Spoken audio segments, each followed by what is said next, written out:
What's up, guys? Welcome to another episode of the Unicorn Perspective. I just realized this when I was Ben and I were talking, that it's been almost exactly a week since my son was born. He was born not yesterday, last week. This is my brain on Quinn. My brain on Quinn right now is mushy, but he was born last week at 12:02. So it's my first episode back. So this is a big episode. I'm excited for it.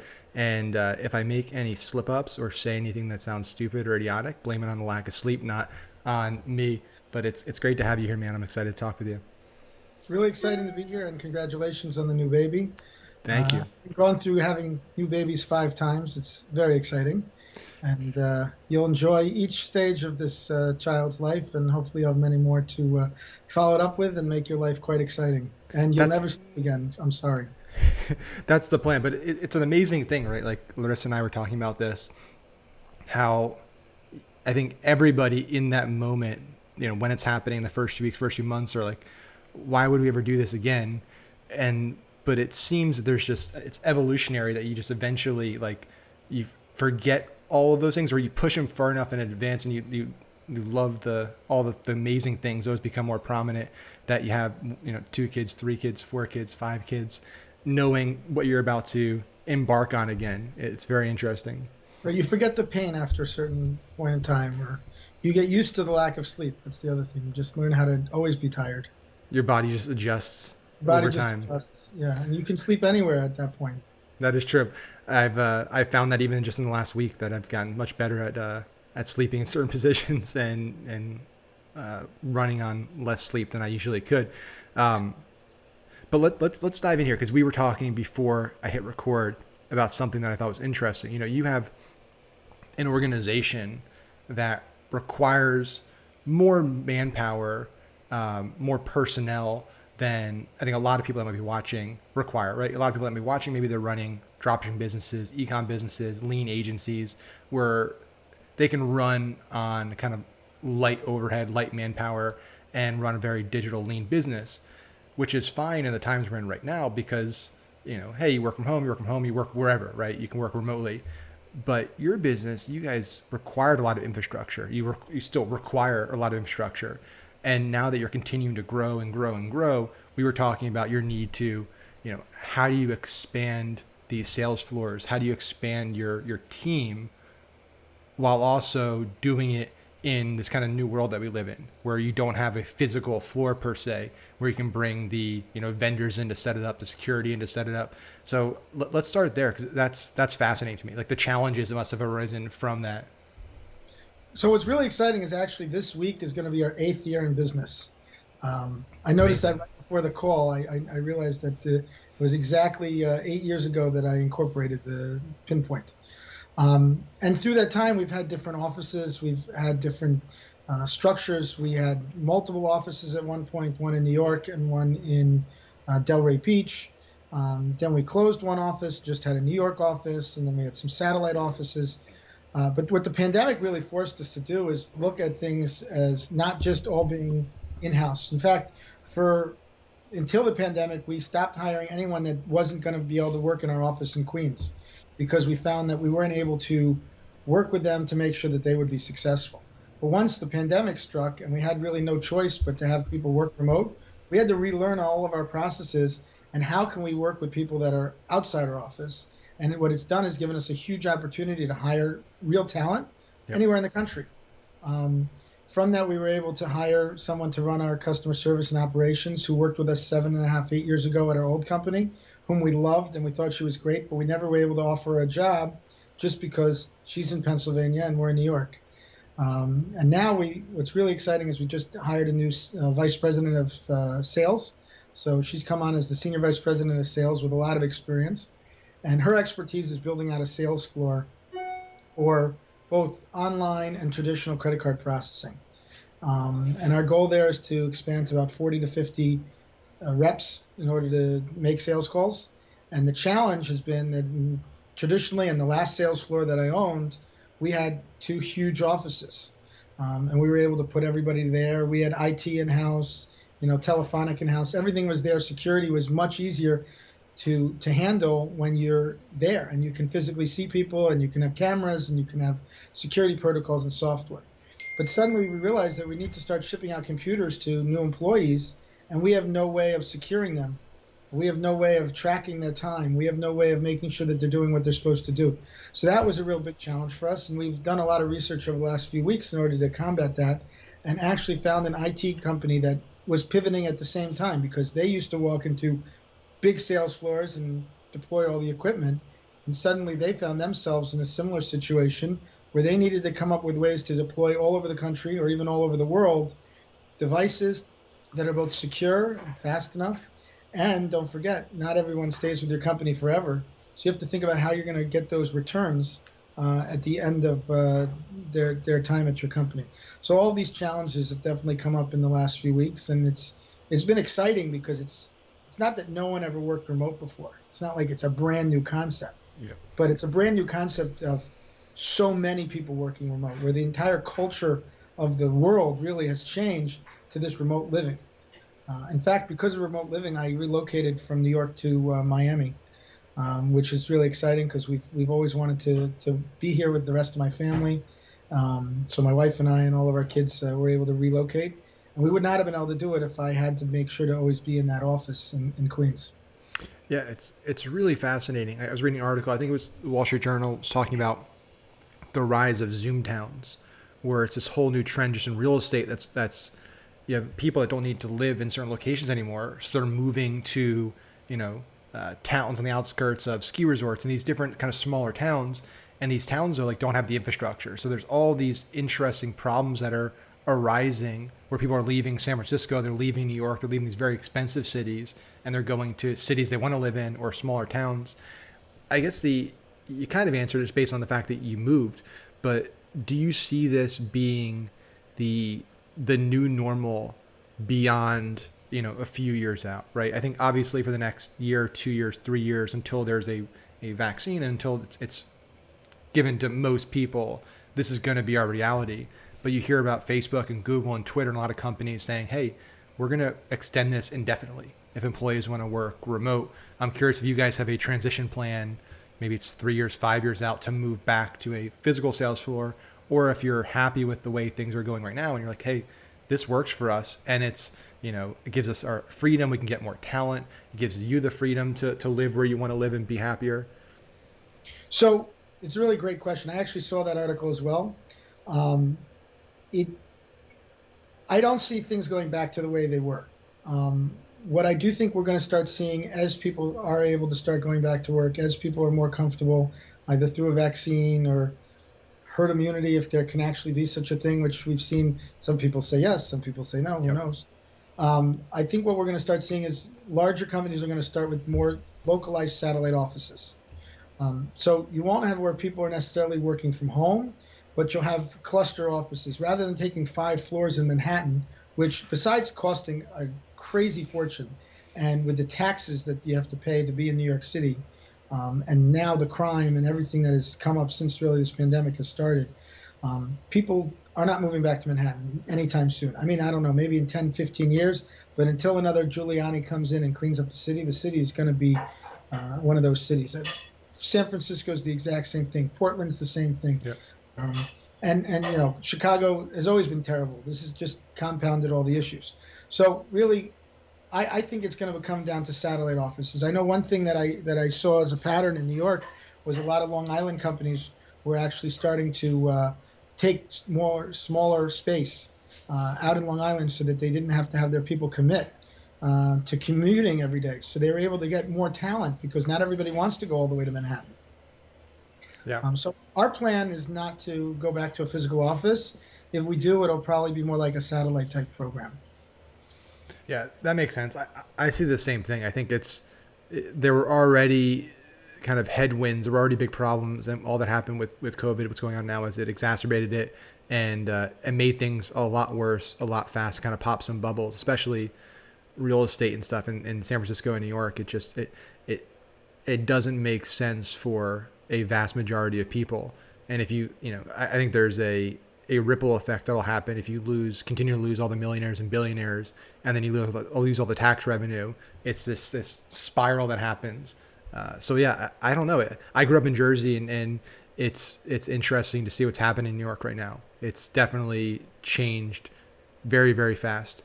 But you gotta have hope. It was not everyone remembers what Times Square was like. I wasn't alive then, but Times Square wasn't always Times Square, right? So there are possibilities that it can recover and get better and transition. But I agree. I think it'll be quite a while. So are you seeing your growth, and you're just in a great place at a great time? And I think that's what's interesting sometimes in entrepreneurship, right? Is you can be the smartest, hardest working, most connected person in the world, but there's also a lot of luck that comes into it, and a lot of context and timing that comes into it.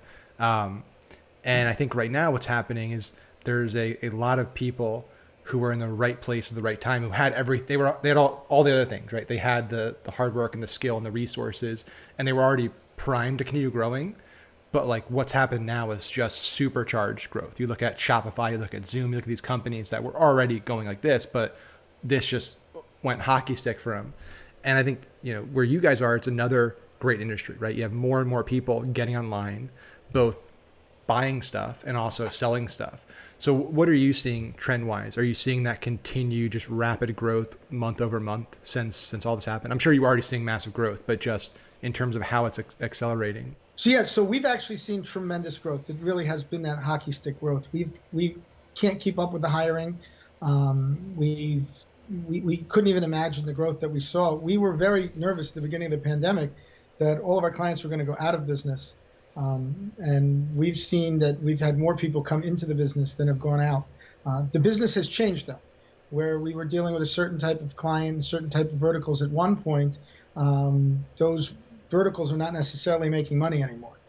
But new verticals have come up, and those people need to figure out how to take payments, how to do it securely, how to do it in a more holistic way where they can track their ROI back to their payments, and they can see how improving and optimizing their payments can actually help their business. When you start a company, most companies don't grow huge the first year. We struggled. I mean, there were months where we were taking $500-600 a month out, and we already had families. So there were real struggles. And that hard work and dedication you were talking about, it comes into play, and really working hard is important. I would say, though, the biggest thing is fear. I think that most people don't succeed what they're supposed to succeed at because they're afraid. If you look at entrepreneurs, one thing that we all have is that we're not afraid of failure. The fear of failure is one of the biggest fears out there. Public speaking, the fear of public speaking is really just a fear of failure, and I'm going to get up there and I'm going to say something dumb. Yeah. That's one of the biggest fears. If even skydiving, what's the fear of failure, right? You're afraid the parachute's not going to open.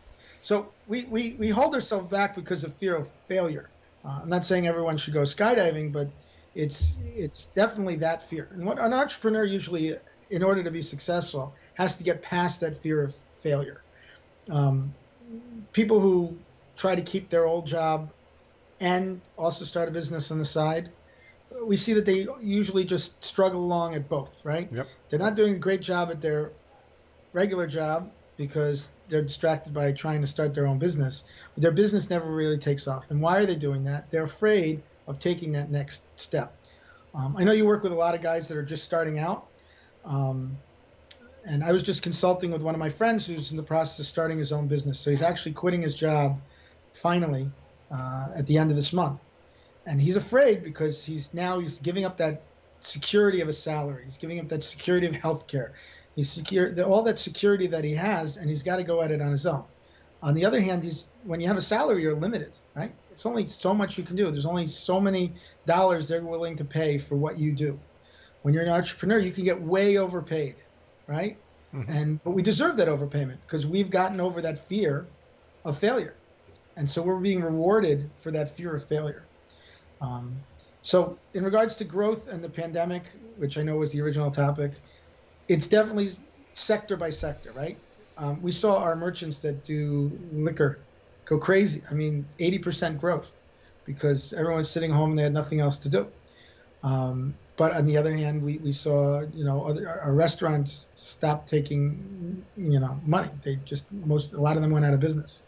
Our online stores, depending on what they were selling, did really well. The ones that were able to pivot quickly and start selling, masks and cures and all the other stuff, no cures, things to help boost Yeah. your immunity, not cures.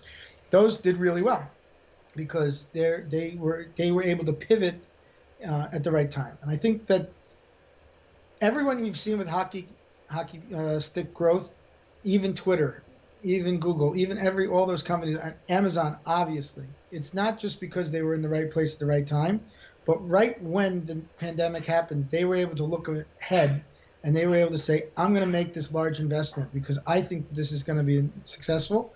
And that's why they were able to get that growth. If they would have continued to do exactly the same thing they did before, they would be in just as big a trouble as anybody else.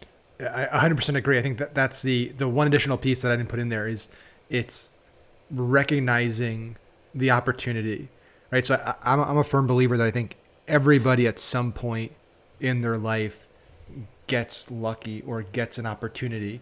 I think what separates entrepreneurs from a lot of people is seeing that as an opportunity and going all in on it instead of seeing it and not acting, right? And so I think you're totally right. It's, hey, you can get an opportunity and you can get lucky and there could be some context around something that gives you the opportunity to really crush it, but say, that's a big risk. I want to stay on this path over here because this is what we've been doing and we're going to keep doing this. Whereas, a lot of people that do massive things and have huge success, they kind of go down this path over here where it's not as clear, not as obvious that there's a big payout or big success.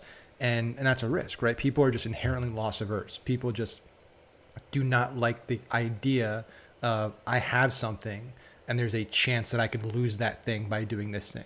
That's why it's like most psychologists say that it's the formula is kind of 2x. Like the upside needs to be 2 times greater than what I'm losing for people to be willing to take that risk. And I'd probably say for a lot of people, it might be even more than that.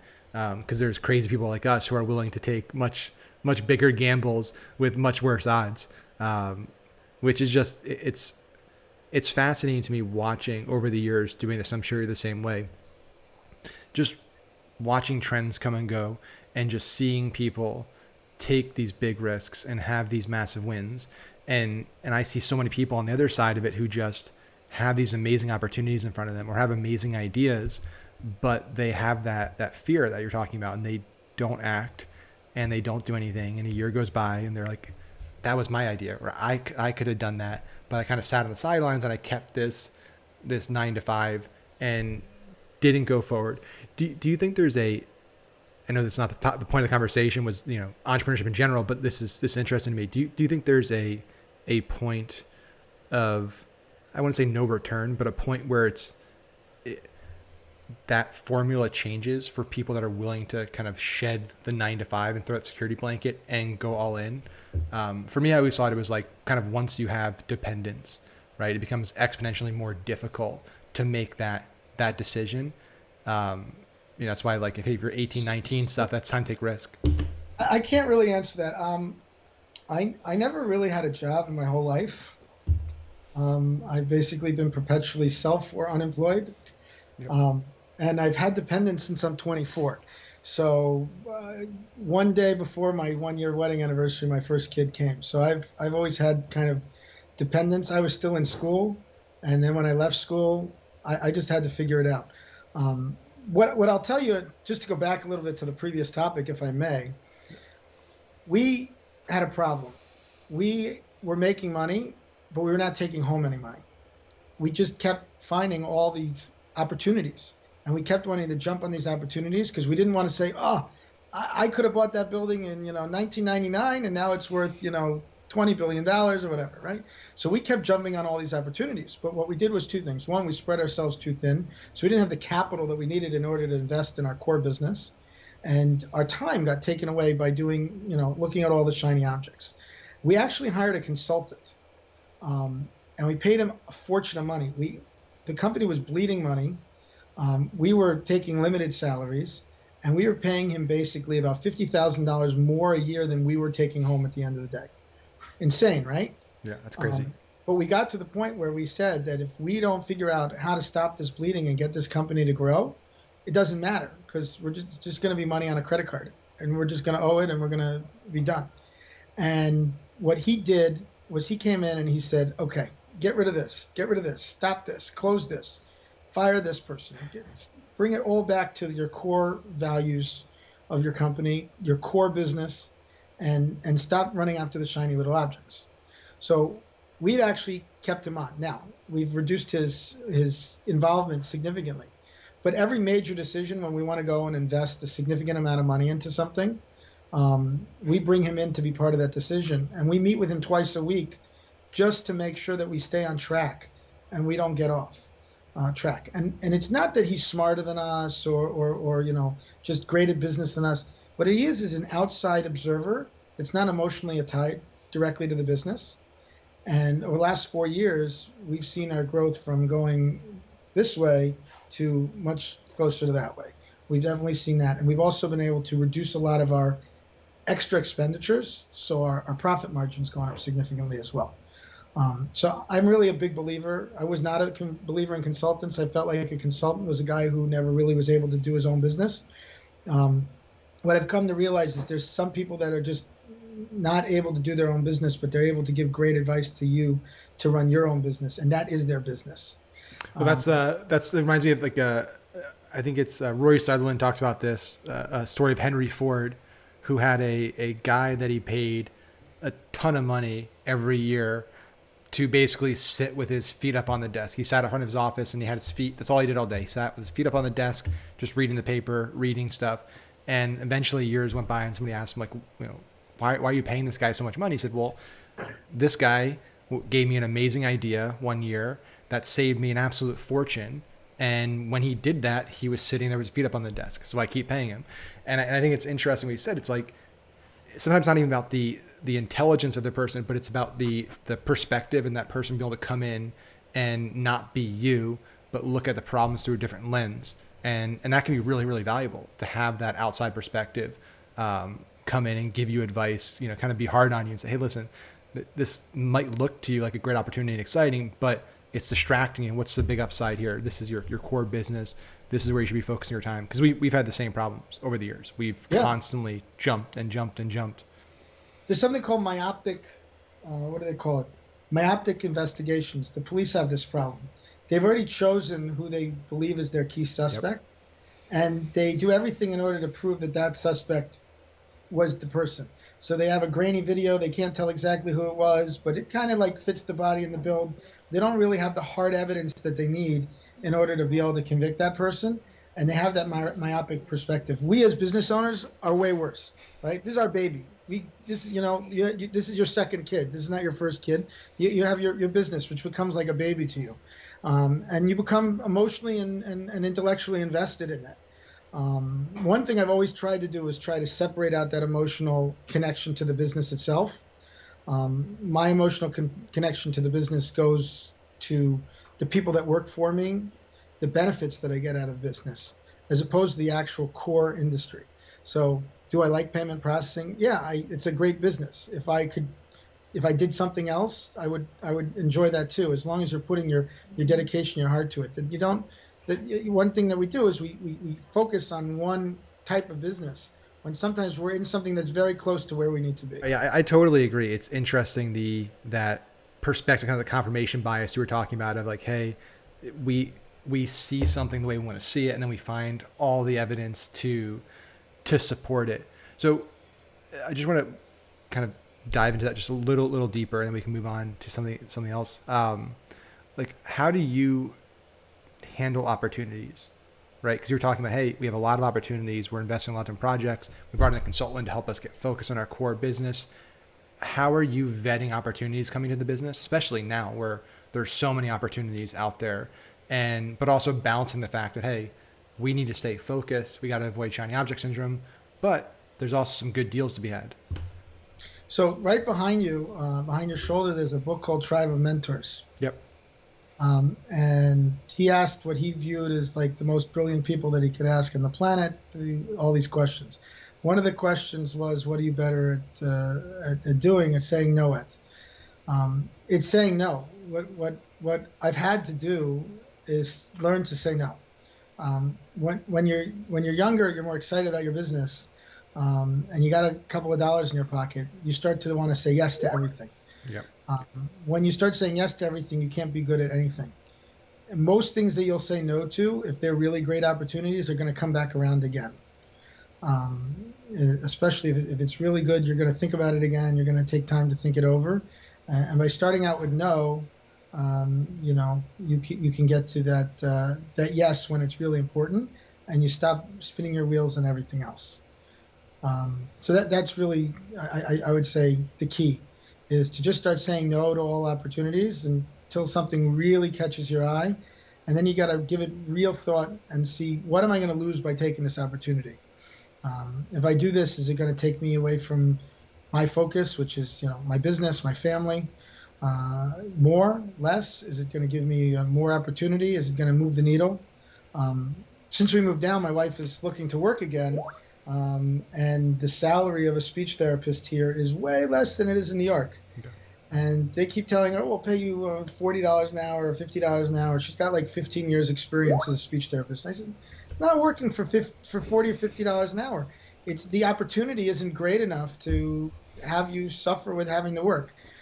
So like I keep telling her, start your own thing, and you'll be able to make a lot more than that or work a lot less than that to make that same amount of money. It's really with everything. Like if I take on a new opportunity, Max comes with me with the greatest business idea of all time. First I say no, and then I think about it and see, where is it going to get me? That factor that you said of 2, I would say that once you're in business and making money, the factor's got to be way more than 2. Yeah, I 100% agree. I think it almost seems counterintuitive, especially when you're getting started in entrepreneurship, because when you're kind of beg, borrowed, and stealing for years just to get by, you're fighting for that yes, and so you get so like trained that like, if I get yes, I'm gonna get a deal. Like I'm so excited for it. I just want somebody to pay me or accept me as a client or whatever it might be. It's hard to rewire that, right? It's hard to start saying, okay, well, for years I've just done anything to get a yes to close a deal, and now I'm over here and I'm getting a lot of yeses, and I gotta say no. And that is a very hard thing. I think a lot of entrepreneurs struggle with that transition. I think a lot of entrepreneurs also struggle with the transition of going from sole prop, kind of single, you're just one person in a business, to like investing and building a team. Those two things I found are really hard transitions where people get stuck because they have to make big sacrifices and big changes at those points, which is always frustrating. There's two points that I want to bring up. To go back to what you're saying, is one of the best moments in Pinpoint history was when we fired our first client. We had a client we were making almost $10,000 a week on. So it was a good client, and it was like in the beginning. But he was crushing our team. They weren't nice to our team. They were like nasty to our account reps. And our whole company just basically couldn't function because all day long we were just focused on him. And when we fired that client, and we thought we were crazy because it was our best client. But we said, we're not going to be able to grow until we get past this. And so there's another saying no that gets you to the next step. Founders are very often terrible CEOs as the company grows. Yep. We have tremendous passion, excitement. We're able to sell the dream to a few people. But as you grow and become more corporate, what I found is I need to be less involved with the day-to-day of the business, or I screw it up. So what we've focused on is getting great talent to help us with that day-to-day. In the beginning, if a new person started in the business, I'd work on buying the computer. I'd go down to Best Buy and put the whole thing together. First of all, now it's a total waste of my time. But I didn't do a good job at it in the beginning. And then they would call up and their computer wouldn't be working. And it doesn't work that way. And you need to expand your team. You need to expand your team smartly. One of the mistakes that I would say that we've made, and if you can't learn from your mistakes, then you're never going to learn, is hiring people based on our budget rather than based on the need. So it took us a long time to learn that sometimes I need to hire someone based on the need and not the budget. So if I really need someone in order to fill that position that's, let's say, $125,000 a year, but my budget's only $50,000 a year. I need to come up with a way to cover the difference and hire the right person, because the wrong person is just going to cost me a lot more than that. Yeah, that's great advice. I think that is cutting corners and not making the right decision, because it might be the harder decision, almost always costs you in the long run. We've seen the same thing. It's, hey, this person's really expensive. Let's go for this person over here, and you spend 3 to 4 times more time training them, talking to them, fielding questions. Like, I think that's something that you don't really start to think about it until you've achieved some success, is how much you value your time at a certain point, right? Initially it's cash. It's, I need to make money. And then at a certain point, that's no longer a need. And you're like, well, I really value my time. And there's certain employees you hire that are just time sucks. They, instead of going to find the answer for themselves, they ask questions. Every time they have a question, they're asking in Slack or something. And that can be debilitating, right? Just as, like you said, your client could debilitate your company and put things to a halt. A bad employee can do the same thing. They can shut down an entire team and suck all the energy out of it. So it's not even, at that point, you're not even losing, hey, this is a 50K employee that initially wants to pay 100K, so you think you're saving 50K, but you're also taking away from your other employees you're paying 75, 100, 150,000, because now they're getting less work done. They're less productive. They're less happy. And there's this contagion effect that can happen. Yeah, I mean, that's great advice. I had someone that worked for me that drove me nuts. She was pretty good at her job, but she just made me crazy. And when I hired that consultant, the first thing he did was fire her. He's like, you can't have someone that drives you crazy. I didn't like going into the office because she just made me nuts. And he's like, no, first thing you got to do is you see that, like, every time she walks into the room to ask you a question, you like cringe, and you can't, the personalities didn't connect. And just so many questions and like every detail. And it's like, one thing I found is as I've aged and matured, hopefully like a good wine, right? Yeah. Is that at a certain point in your business, you need to know many of the details, but you can't get bogged down with the details.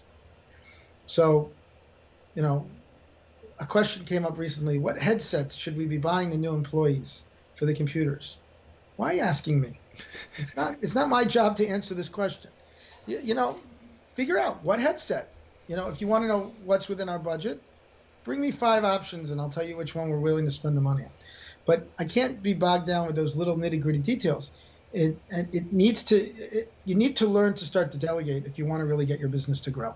So as long as you're trying to run a business out of your basement, and a back office shop, absolutely you need to cut the corners.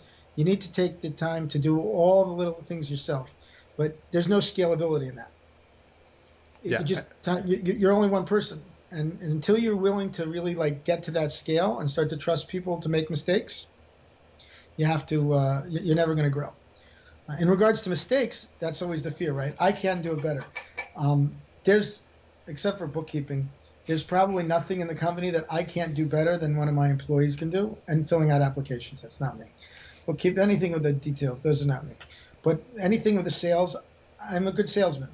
I've been doing it for a long time. That doesn't mean that I should be doing it on the regular basis. It's not the most useful and productive way for me to get my whole company to be able to grow.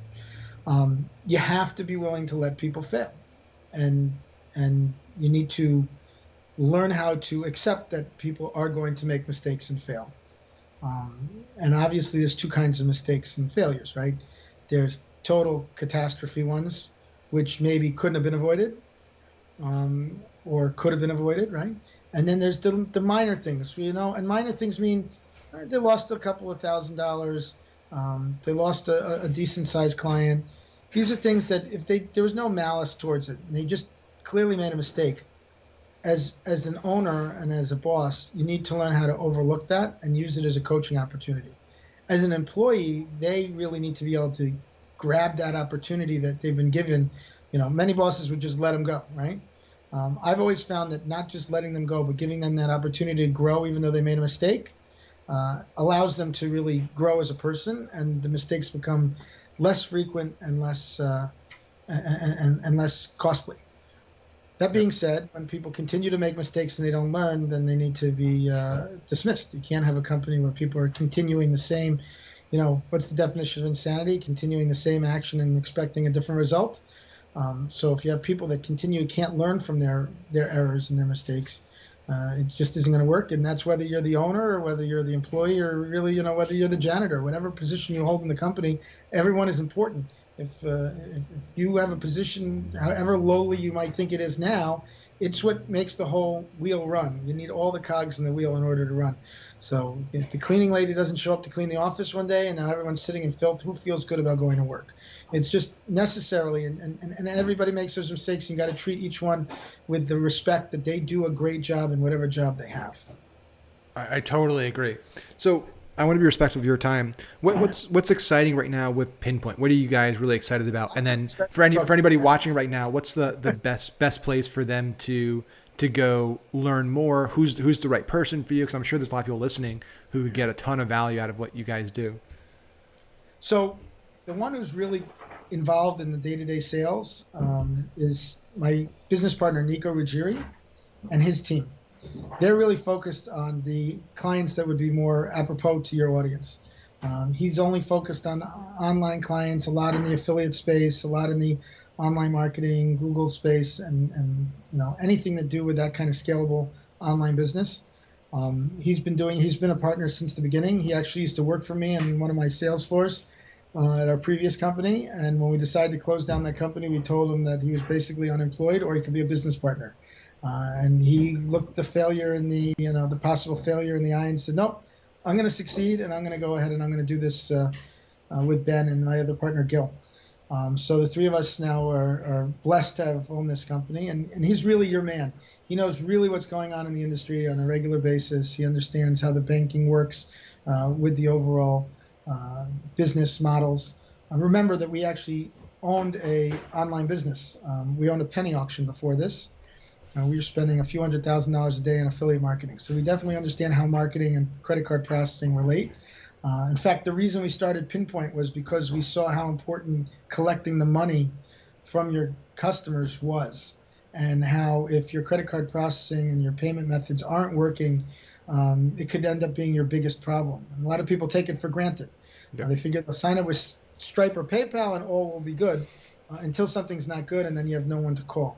So what we try to focus on is a kind of a boutique shop where we're able to work with entrepreneurs that really want to grow their business. They want to be able to make sure that they have someone who they can talk to, who can help them see around corners. We offer a lot of fraud protection packages in order to help you reduce chargebacks. But more than that, we're there as like a consultant to tell you this is what is going to go wrong, and we're going to try to be there to try to prevent that. We're going to be there to help you move forward and grow your business. Our goal obviously is for your business to grow. The more you grow, the more we grow. So we do everything we can to try to help our clients in that way. And really online business is where our expertise is at.